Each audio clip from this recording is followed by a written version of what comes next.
We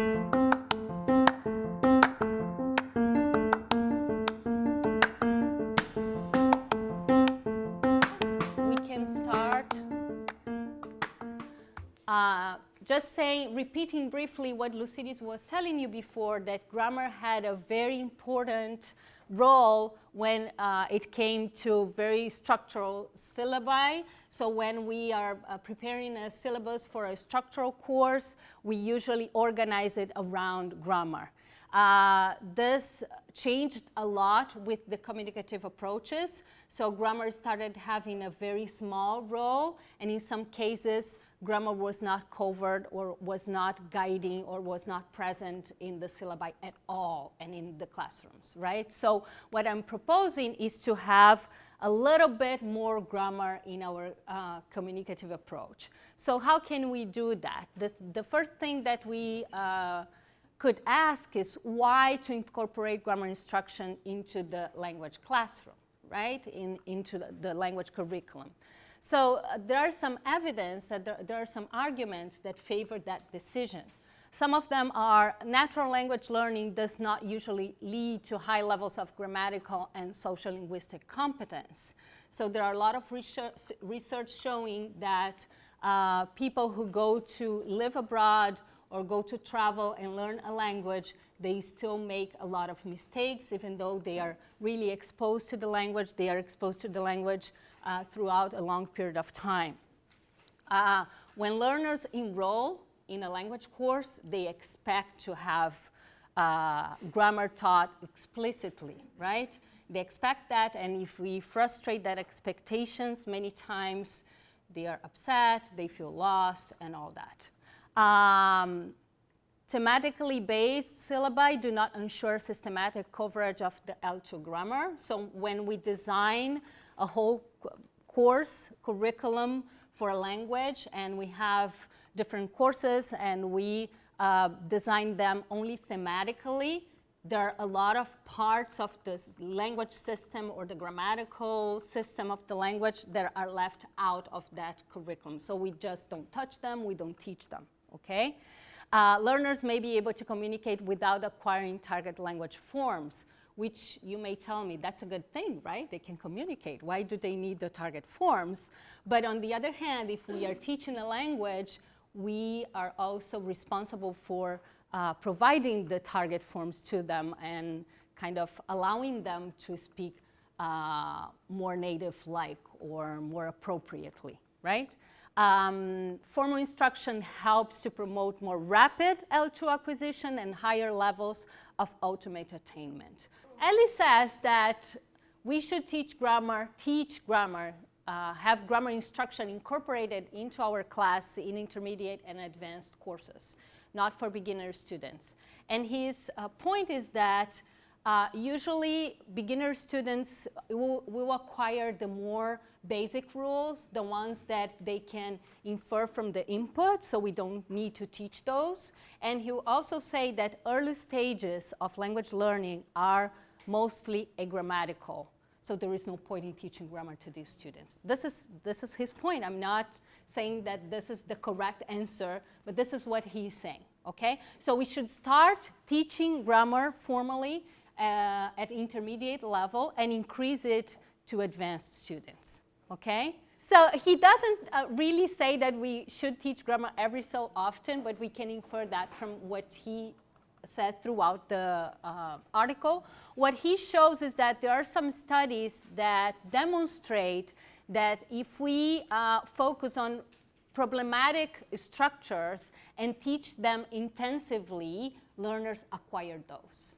So we can take that option, maybe. Ellis will go with awareness, okay, instead of performance. And you say that usually when we teach a grammatical structure to students, we cannot have a control of how they are going to restructure their internal interlanguage system. So we cannot expect that they will produce that structure correctly right away. And there is also a lot of studies showing that awareness can trigger acquisition. So if we go with awareness, we are probably going into the right direction, okay? But if we say awareness, we should kind of revise what we just said about frequency, right? Because if we think that we are not focusing on performance, we shouldn't think about grammar teaching as intensively as we just said. We could just help the students to become aware of a structure and let their internal system work with that structure somehow, right? In terms of teaching approach, he will go mainly with grammatical structures are taught separately from the task-based component. And this is kind of counterintuitive, right? Because we tend to think of grammar being taught within the communicative tasks.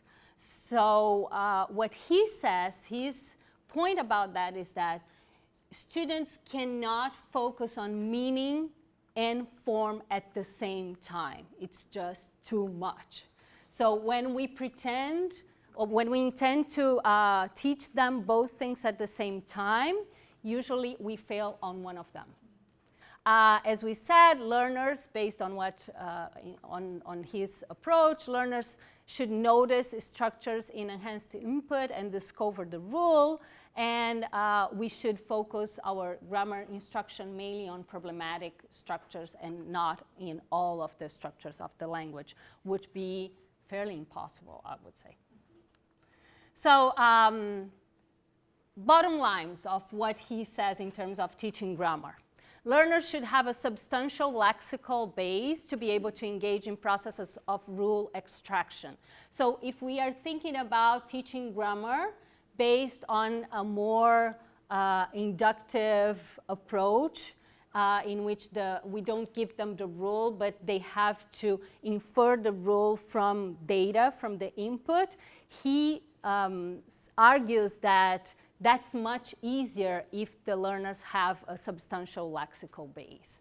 Of course, we have to agree with that, but we also saw in Lucidi's presentation that it's not impossible to have that in the first year. We just have to manipulate our data a lot more.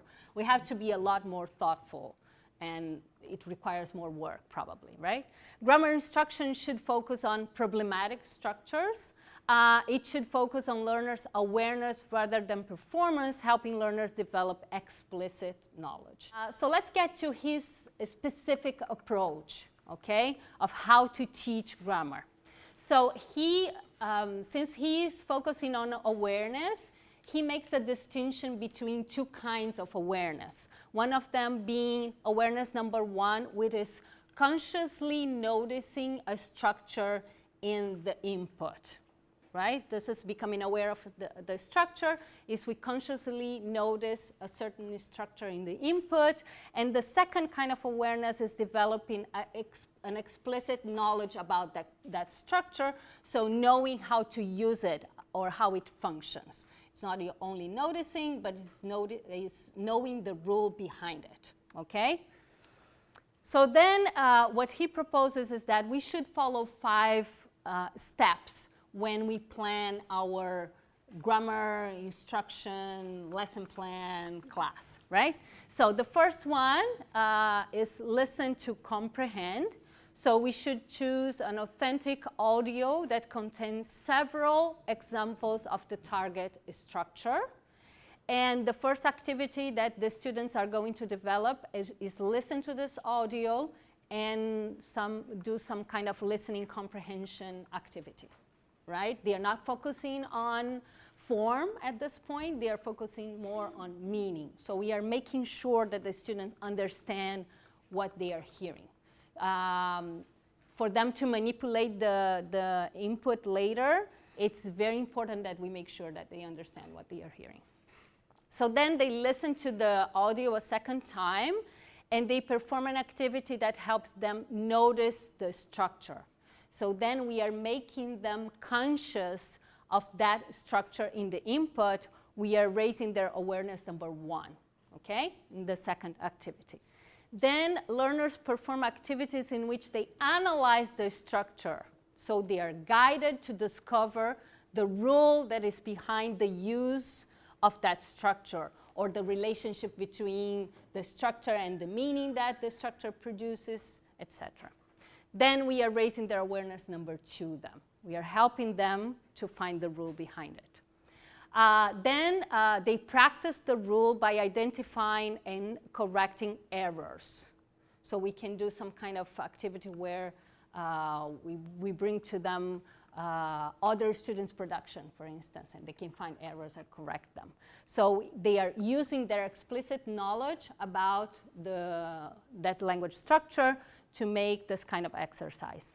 And then finally, they try out their understanding of the rule in a short production activity. And again, he emphasized that at this point, we are not focusing on performance. We are giving them the opportunity to try this out, but their output does not have to be target-like, okay? So this is what he proposes. So now what I'm going to do is to show you a lesson plan that I designed to teach an Spanish advanced class using a little bit of his approach, not every single step, and I'll point out the differences that I've made and why, okay?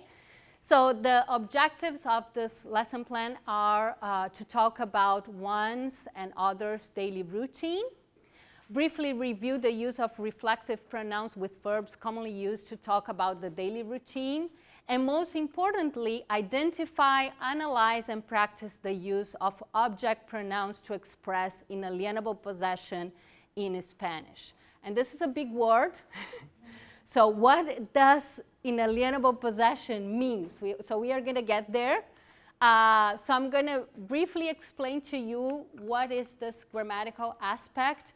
And this is a little bit complicated, so bear with me for one single slide. So inalienable possession implies that the possessed element has an inherited connection with the possessor. Okay, we cannot separate them. So this appears with body parts, with kinship, etc. And study shows that when the possession is inalienable in Spanish, so when we are talking about body parts or kinship, only the option with the dative pronoun is acceptable, okay? So we have to say in Spanish something like, me operaron la nariz, which means they operated my nose. But as you can see there, we have a dative pronoun or an object pronoun at the beginning of the sentence, okay? The option, operaron mi nariz, with the possessive, which would be the literal translation of the English sentence, is not acceptable, okay? So we use an object pronoun to express that the nose is mine. So it's a different grammatical structure when we compare English and Spanish here. These are the steps that I followed. So you have in your handout the same thing that I'm showing to you on the screen right now, so you can follow here and there if you want to. So I chose a video from YouTube in which a girl talks about her morning routine. And she explains her morning routine with a lot of details. And she kind of acts out what she does in the morning, and she records herself doing everything and puts that online, right? So she talks really quickly, and she talks about a lot of actions, all that. So I played a video to the students, and I do first the listen to comprehend step that Ellis proposes. But in this exercise, they have, besides listening to the audio and watching the video, they also have to order the actions. So they have to enumerate all the actions that appear here in the order in which the girl performs them on the video. Okay, so they have to do some kind of work with that. And the reason for that is to have them active while they listen, and also to work with the vocabulary that is really important for what they are going to do later. So after we finish this exercise, we talk about words that they don't understand. I clarify vocabulary for them. So I make sure that the verbs and the important part of the vocabulary is really clear for what they are going to do next. So then I do not follow exactly what Ellis says, and I make them produce right away. Okay? So what they are going to do here is that I ask them, now you choose 5 actions from exercise number 1, and you describe in 5 sentences what you do in the morning. Okay?